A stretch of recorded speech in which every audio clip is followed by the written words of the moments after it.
Welcome to the Informed Pregnancy and Parenting Podcast. I'm your host, Dr. Elliot Berlin. Today, we're joined by my colleague who I have the honor and privilege of working with at Berlin Wellness Group. She is a doctor of physical therapy specializing in women's health and pelvic floor PT. She earned a bachelor's in human development from the University of California in San Diego and a doctorate of physical therapy from the University of St. Augustine. And she is also a certified pelvic rehabilitation practitioner, a PRPC. She's focused her career in women's health since the very beginning and is super passionate about educating and empowering women through her work. Anna McMaster, welcome to the podcast. Thanks for having me. My goodness. I have so many questions, so I'm going to jump right in. Today, I would love to talk a little bit about you because you're fascinating and interesting and do amazing work, and pelvic floor PT. So PT in general, and then what's unique and different about pelvic floor as a specialty, what the training's like, what kind of things you evaluate and treat. And then specifically towards the third segment, we'll talk about prolapse, which is something that affects a lot of people, especially during their childbirthing years. So let's start at the beginning. Who are you? Where are you from? How'd you get here? Well, I'm Anna. I grew up in San Jose, Northern California. NorCal. Yep. My parents still live up there, so I go back pretty frequently. But I went to school down in San Diego for both undergrad and graduate school, so I spent about 7 years down there. When you went to undergrad, did you know where you were headed? Vaguely trying to figure it out. Yeah, I started off pre-med and pretty much dropped that almost immediately. Oh, really? Yeah.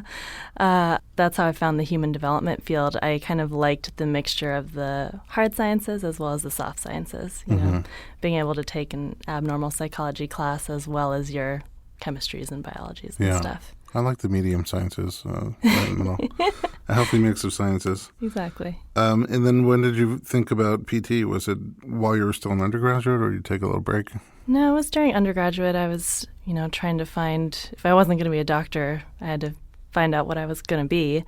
And I had a lot of PT experience in middle and high school being a jumping athlete. I did volleyball and long jump and triple jump.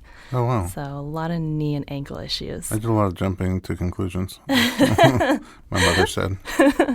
Not quite the same, but no, similar. Less injuries, physically. So I volunteered at an outpatient ortho PT clinic while I was an undergrad just to kind of see what it was like, what a day was like for them. Did you injure yourself with all that jumping, or did you just do like therapies on your body modalities to keep you healthy, or both? Oh, I feel like I was just constantly injuring myself. Mm-hmm. Yeah, my knees were always hurting, my ankles, I was always spraining them.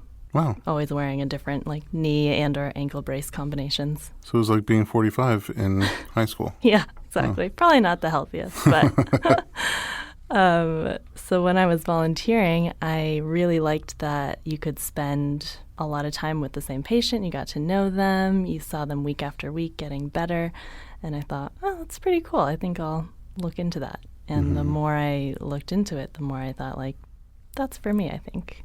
And when you're doing your PT training, because pelvic floor is a very unique specialty, right? Yeah. So like orthopedic physical therapy, I think, is what most people are familiar with. When do you start to look more at the organs of the pelvic floor? Well, I had to actually mostly do that on my own. So in my PT school, and each school is different, we only had one guest lecture about it. It was about 3 or 4 hours. And I would say most of the class sat in horror. They're like, oh my God, why would anyone want to treat the pelvic floor? And basically me and one other friend, we were both fascinated by it. Was that your first introduction to it? Yeah, I think I had heard about it in PT school. I kind of looked it up and thought that sounded pretty neat. But when we got that guest lecture, immediately I went up to the lady who gave the lecture and was like, how do I do this? How do I get into this? And she said that they allow students to take the level 1 pelvic floor course. The rest of them you have to be graduated. How many levels are there? Well, there were 3 levels, 4 classes that you have to take in order to have taken the whole pelvic floor, quote unquote, series. For certification. Mm-hmm. Yep. And then does the pelvic floor work that you do, is it different? I wonder, is it different from state to state in terms of what you're allowed to do, or do all states recognize? All states recognize it. It's a covered thing that all PTs are able to do under their license. Oh. Yeah, it's just most people aren't trained in it, so they're not going to do it. Right, and nor would you want them to. Right, exactly. Now let's talk about the pelvic floor. So what constitutes the pelvic floor and the pelvic floor musculature and organs? Good question. Thanks. So the bones of the pelvis form this nice little ring, and on top of it sit all of the pelvic organs and the abdominal organs, and basically the bottom floor of it are a set of muscles that make up the pelvic floor muscles. And they form this nice little bowl or hammock shape. They run from the front of the pelvis to the back of the pelvis, so like the tailbone. They attach to the front of the tailbone and the back of the pubic bone? Exactly. And their little hammock. And what's their job? They have lots of jobs. Oh, they're busy. So they're like me. I'm like a pelvic floor muscle. Exactly. I have lots of jobs. They support the pelvic organs, which we're going to talk a lot about later. Okay. They help you maintain continence, so keeping pee and poop and everything in when you want it to be in. And then they help you expel waste when you want to expel waste. And they're also... So they can work both ways. They can hold things up, but then also push things down? Exactly. Ooh, fascinating. And they also help with sexual function as well. What role do they play there? Well, for example, women who have pain with sex, their pelvic floor muscles are not acting appropriately. They are responding in a painful manner when, in fact, they shouldn't be responding in a painful manner. Do men also have pelvic floor muscles? They do. They have all the same muscles. They just don't have a vaginal opening. Right. Is vaginally the only way to access the pelvic floor muscles? No, you can get at them rectally as well. But you can also feel them externally without going internally. You can feel them in terms of an assessment, or can you treat them externally? I can, yeah. I have patients who, just for whatever reason, do not want an internal pelvic floor exam. And I say, that's fine. It won't be as comprehensive, but I can put my fingers over their pelvic floor muscles and feel if they are able to contract and relax and do all those same things. Oh, wow. Neat. Yeah. And then you keep talking about pelvic floor organs. Where did I make that word up? Pelvic organs. Pelvic organs. Which organs in particular are we talking about? So that's the bladder, the uterus, and the rectum. And they all sit really nicely in the pelvic bowl normally, supported by the pelvic floor muscles, but also the hammock. Ligaments. Yep, exactly, the hammock, ligaments and connective tissue as well. Amazing. So when you do your pelvic floor training, I mean, in physical therapy, you're doing assessment of muscle function, soft tissue function, joint function. Mm-hmm. So this is no different. It's just that they're more internal, these muscles. Yep, exactly. And a little bit harder to access, I would say, typically. But also their functions are a little bit different. This is not skeletal muscle in terms of movement, right? This is more functional with your organs.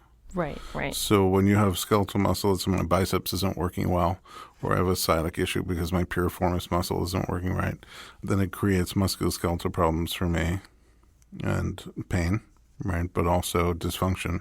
Sometimes I'll have a hard time walking or moving or leaning or bending, picking something up. So the pelvic floor muscles are not that different in terms of physical therapy, right? So they become dysfunctional in similar ways, but it's not in my leg. Yeah, right? Exactly. It's in your pelvis. In my pelvis. So they can also become both uncomfortable. They can create discomfort, but they can also create dysfunction.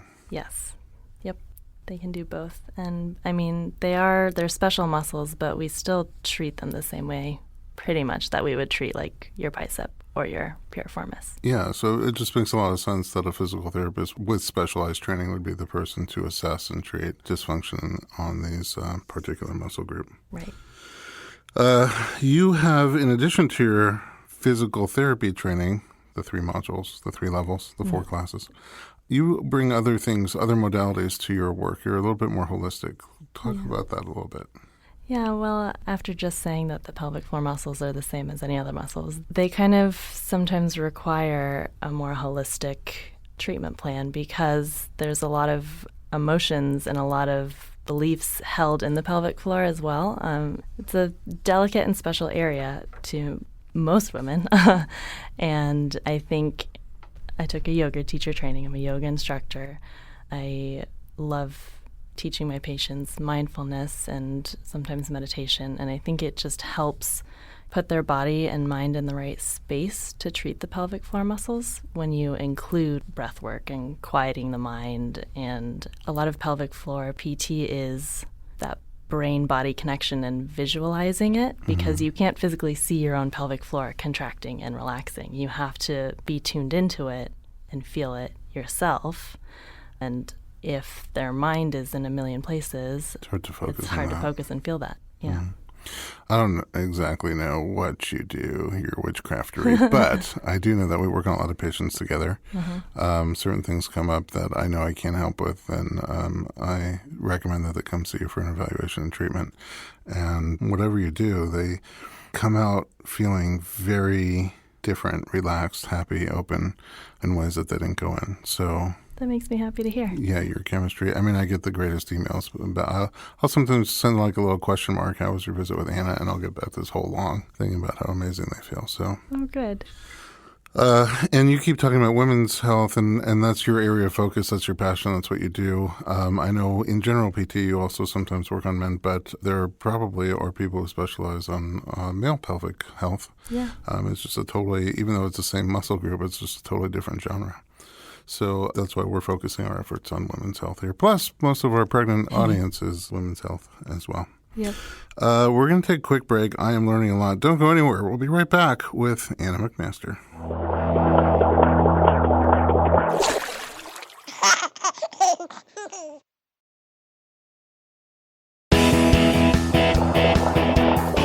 Welcome back to the Informed Pregnancy Podcast. We're talking about pelvic floor physical therapy with Anna McMaster. So, you did a really great job explaining the anatomy. What is the pelvic floor? What are the pelvic organs that it supports? What is the function of these muscles?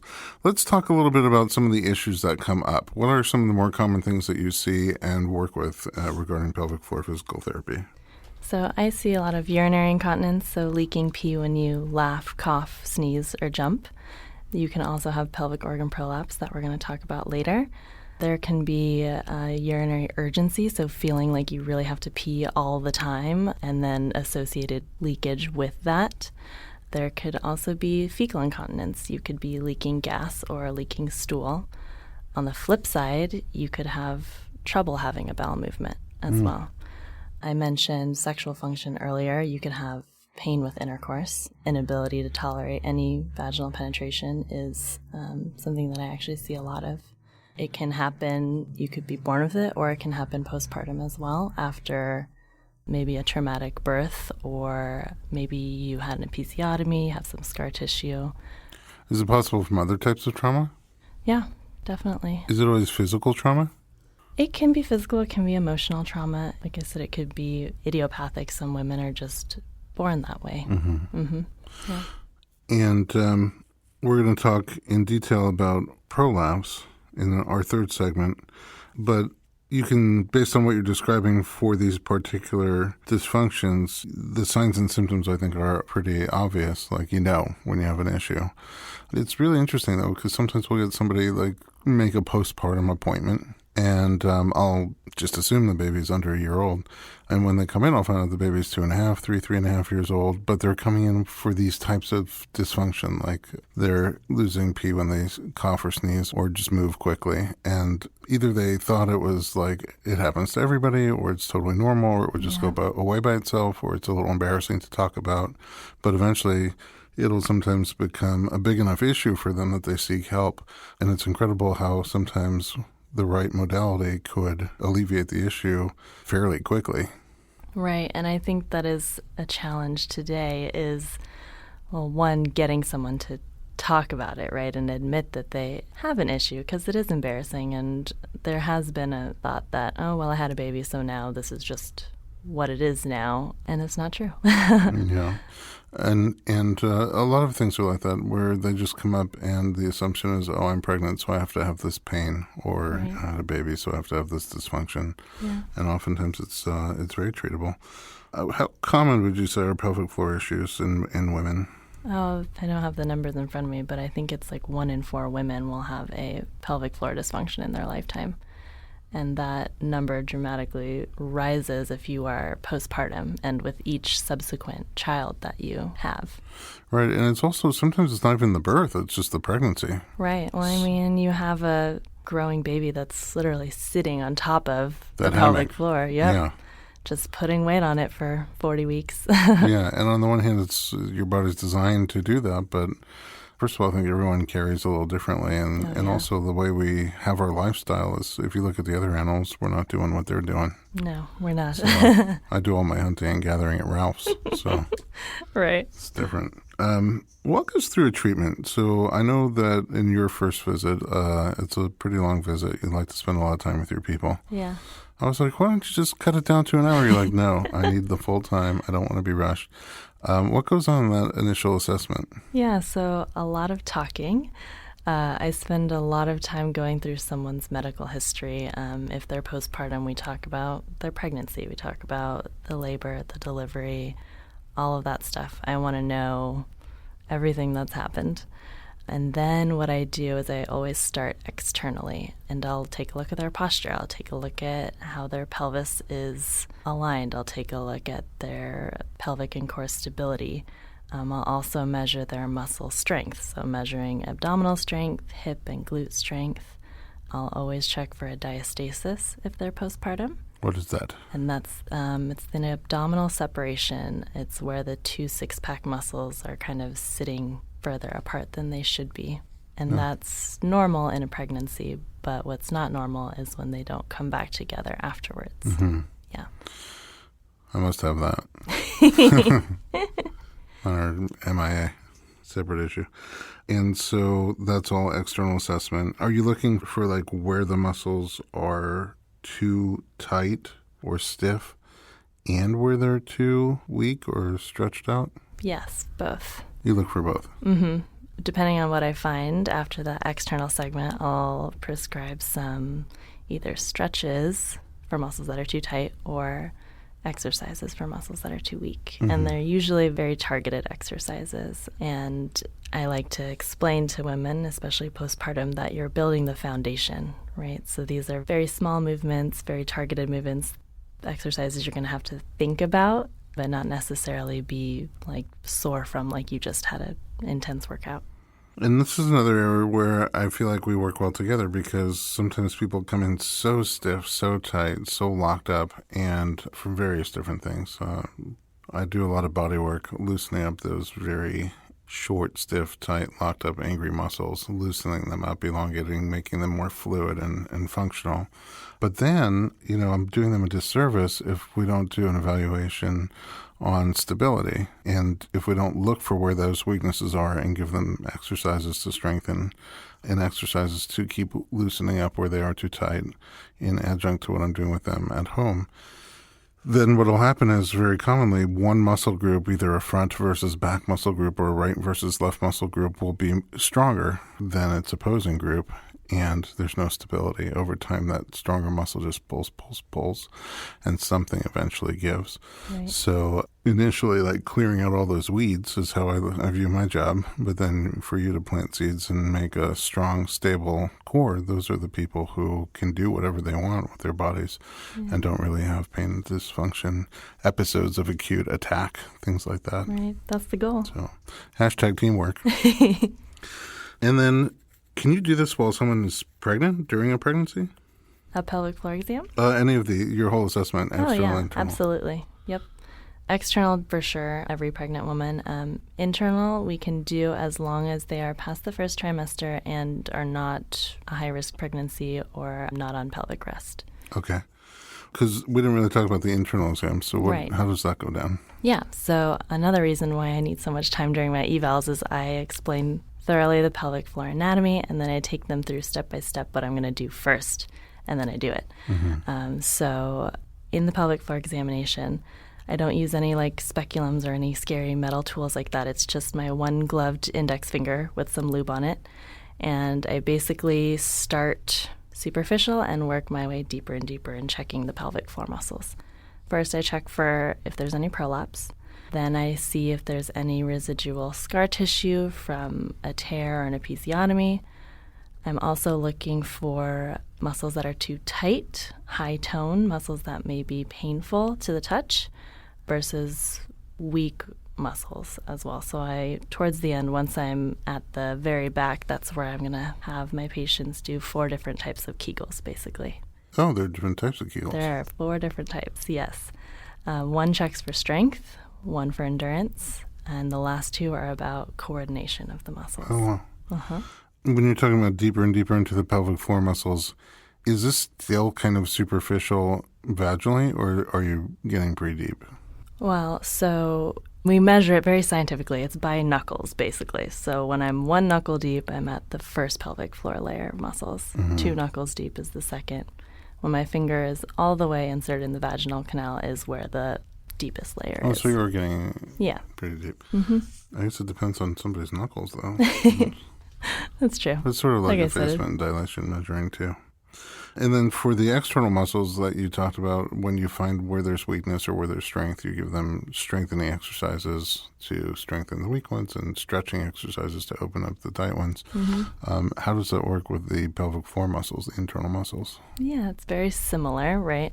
Pelvic floor muscles that need strengthening, I'll give them different types of Kegels. But I don't just like to give Kegels by themselves because the pelvic floor also has to be able to work when your body is doing something. So I will often prescribe, for example, like a squat with a Kegel or like a lunge with a Kegel as well. So not just while you're watching TV. Exactly. I mean, you have to do those too, but they also kind of get sprinkled in with other exercises. I'm sure learning a lot today. And these are the questions, when I recommend pelvic floor PT, these are the exact questions I get. So hopefully the listeners at home, whatever's on your mind, we're addressing them here. Yeah. Time is flying. We're going to take another little break, and we will be right back to talk about prolapse.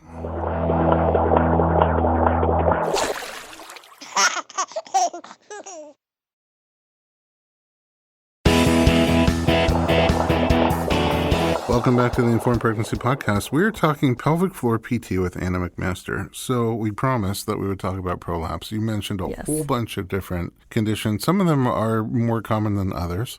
And I know you'll come back and we'll talk about much more detail about some of those other conditions as well because they affect people and they want answers. But today we have time to talk about pelvic organ prolapse. What does that even mean?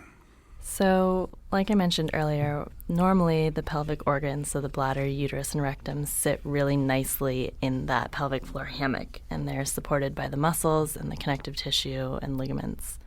What a prolapse is when one of those organs is now sitting lower, and it's kind of bulging into the vaginal canal, making it not comfortable and also not very helpful for when you have to go to the bathroom. So just visually, you have this hammock with those 3 organs sitting on top of it. Underneath the hammock is the vaginal canal? Vaginal canal kind of sits, it's like a 3D model. So the vaginal canal kind of sits inside the hammock. So if you cut someone's pelvis in half, through their nose, down their body. Okay. What you would into a right and left half. Yes, right and left half. What you would see is the vaginal canal kind of running up a diagonal through it, and the pelvic organs all sitting kind of on top of it. Okay. And so when there's a prolapse, one of the pelvic organs or multiple kind of bulge downward into it. Through the pelvic floor muscle? Through the pelvic floor muscles, yes. And then push into the space, into the vaginal space. Yes. What would that feel like? To some women, the most common symptom is you feel like a heaviness in your vagina, or you feel like there's a tampon in there, or you're sitting on a golf ball or something. Mm-hmm. But it can also cause lower abdominal pain or low back achiness. You can also have difficulty, for example, if your bladder is sitting low, you might have trouble starting the flow of urine. Or on the flip side, if your rectum is prolapsed, you might have difficulty emptying your bowels all the way. Are there degrees of prolapse? Yes, so there are 4 grades of prolapse. Grade 1 being it's only sitting a little bit lower than it should be, all the way up to grade 4 where the organ is physically outside of your body. That requires surgery. Literally you can see it? Literally you can see it. It's your bladder coming through your vagina? Yep, it's like outside in the world. Wow. That's surgery immediately. Everything below that, so grades 1, 2, and 3, is treatable with PT. Oh, really? Mm-hmm. So how do you treat it? So we do, well, a lot of pelvic floor strengthening, right? Is a pelvic floor weakness the cause of it? It can be, but as well as the opposite. If a pelvic floor is too tight, that can also not be helping a prolapse as well, almost for the same reason. It's not functioning appropriately. So if you think about, it's supposed to be a nice hammock. If your pelvic floor muscles are too weak, it's like that hammock is dragging on the ground. If your pelvic floor muscles are too tight, it's almost like they're sitting on a trampoline, and it's not a very fun trampoline. Too high. Yeah. Does the uterus prolapse too? Mm-hmm, it can. All three of them can. Yeah. And do the other organs push into each other in dysfunctional ways? Not really into each other. How about this? Could they have a prolapse of more than one organ at a time? Yes, they can. So you can get a host of symptoms that whereas just one set would be uncomfortable, but you can, okay. Yeah. How quickly, that's the question everybody wants to know. $1 million question. How quickly is pelvic floor therapy able to help either symptomatically but also structurally?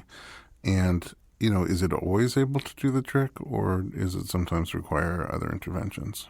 Right. So prolapse is, I think, one of the trickiest things that I treat because it does take a while. And why it takes a while is because it's not only a muscular strength issue, it's also a connective tissue issue. Mm-hmm. And so especially when treating postpartum women, while you are still breastfeeding, your connective tissues and ligaments are still going to be a little bit lax. So they're unable to support to their fullest extent.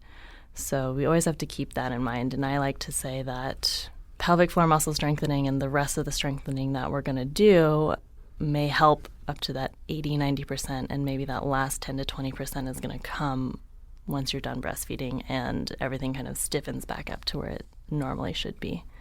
But that's not with everyone. Sometimes some women will still need a surgery afterwards, or they might need to wear a pessary, which is basically a little space-occupying thing that you wear vaginally that helps support the organs. That's implanted sort of permanently, or just... No, you can take it in and out. Okay, as needed? Yeah, exactly. But there are other options out there. You don't just have to wait for it to get bad enough to need a surgery. Mm-hmm. I'm biased, but I like to start conservatively, give pelvic floor PT a good 3 to 6 months run before looking into other options. But over that 3 to 6 months, are you expecting to see gradual improvement, both in how prolapsed an organ is through the pelvic floor and how the symptoms are? Definitely symptom-wise, yeah. So the goal of PT is not necessarily to decrease the grade of the prolapse. It can happen, but not always. But what we can do is decrease the symptoms of prolapse so that you don't feel that heaviness vaginally, or you can go on a run without it feeling all scrapey. So if you have a grade 2 bladder prolapse, then you're saying your goal is not necessarily to lift the bladder back up out of where it shouldn't be pushing into, but to improve function enough so that you're asymptomatic. Exactly. And then is there any danger in just having your bladder still pushing?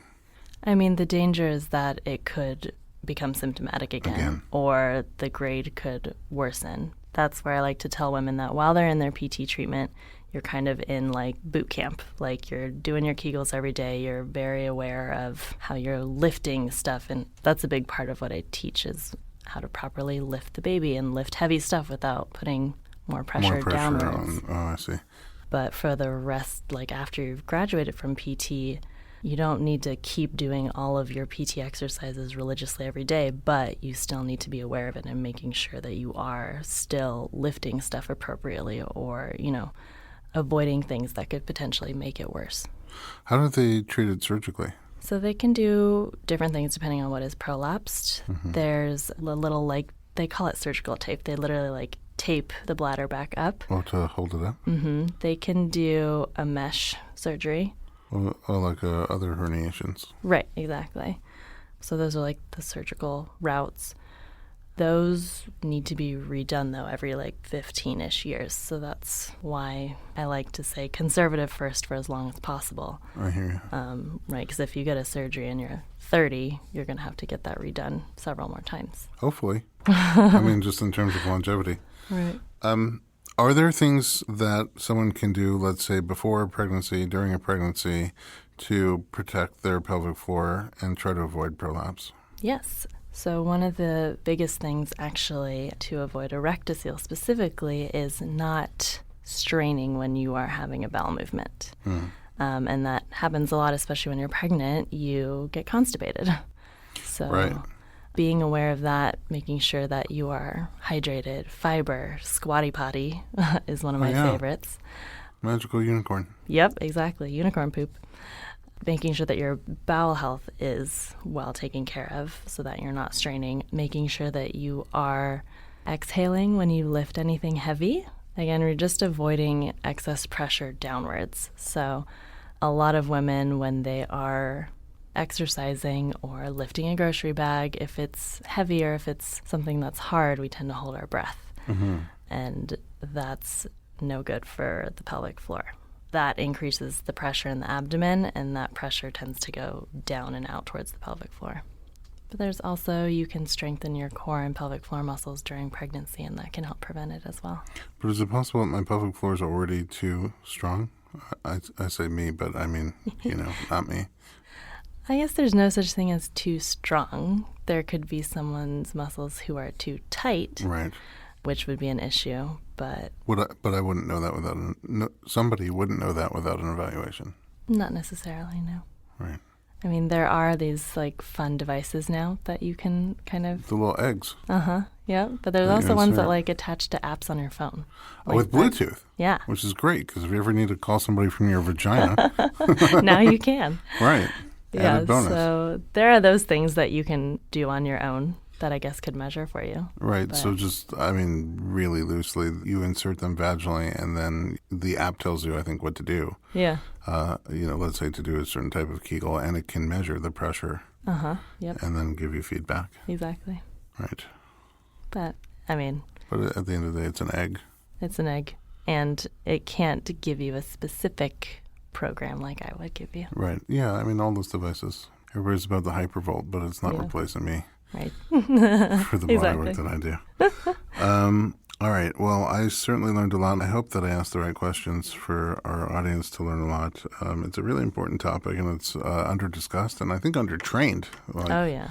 The fact that your whole physical therapy training had one guest lecture about it is kind of indicative of the fact that we're not training an army of people to go out and educate and evaluate and treat and help people in general with their pelvic floors, but especially women, and especially during the reproductive health time. So I'm grateful to be able to work with you. I'm grateful that you thank joined you. us on the podcast to share your wisdom.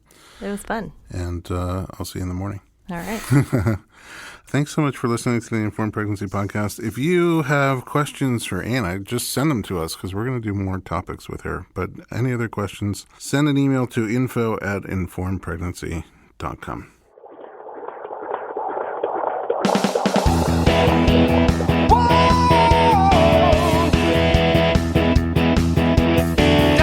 Doctor, give me the news. I got a whole